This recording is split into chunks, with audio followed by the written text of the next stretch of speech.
Chers tous, j'ai besoin de votre aide. Je souhaite transmettre un message aux jeunes et il faut les trouver là où ils sont, c'est-à-dire sur les réseaux sociaux. C'est pour cela que je vous demande de partager cette vidéo et de la copier si possible sur d'autres réseaux comme Snapchat, car c'est là qu'ils sont en majorité. Que Dieu vous récompense pour ces efforts et que cette vidéo, que ce partage, soit la cause d'une prise de conscience de nos jeunes. Bon visionnage. Je dis à ces jeunes, donc je m'adresse encore une fois à celles et ceux qui sont dans la salle et à celles et ceux qui m'écouteront au travers de la toile.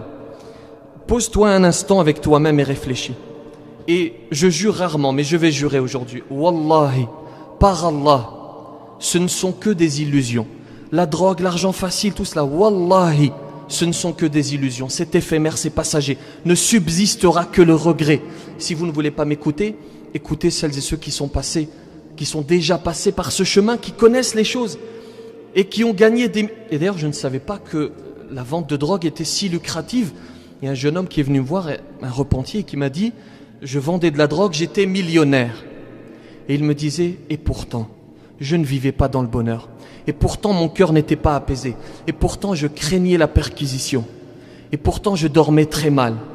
Et je pouvais m'acheter ce que je voulais, mais tout se brisait. J'achetais une voiture, 2 jours après, elle se brisait. J'achetais le dernier survêtement. C'est un témoignage dont je peux valider l'authenticité. J'achetais... c'est-à-dire que ce jeune, on le connaissait, on le voyait avec des voitures, avec de beaux habits, etc. Alors qu'il n'avait pas de travail officiellement. Et il me dit, j'achetais des vêtements, ils se déchiraient. Et il est dans le regret, il ne subsistera que le regret. Et ça finit toujours mal, voire très mal. Soit ça se termine en prison, avec des familles en pleurs, soit ça se termine dans le sang, avec des familles encore plus en pleurs. Et c'est pour cela qu'il faut se poser avec soi-même. Tu n'es pas perdu, cher jeune. Ce n'est pas terminé. Tant que tu respires encore, tu entends? Tant que tu respires encore, tu peux revenir vers le Créateur et finir ta vie comme il faut. Et nous continuerons à diffuser le message, même s'il est difficile à diffuser. Et même si parfois nous avons l'impression de parler dans le vent, nous continuerons. C'est la métaphore du sage avec le scorpion. Lorsque le sage voit un scorpion qui se noie, il va essayer de le sauver. Et en essayant de le sauver, le scorpion, c'est sa nature, va le piquer. Il relâche le scorpion qui se noie, il le reprend malgré tout, il le repique.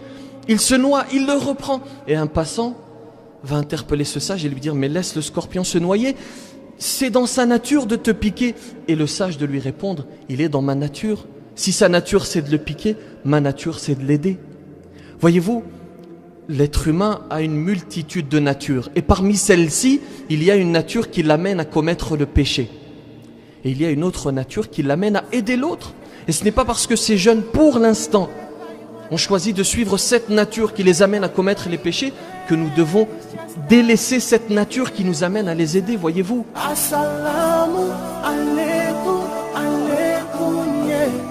Assalamu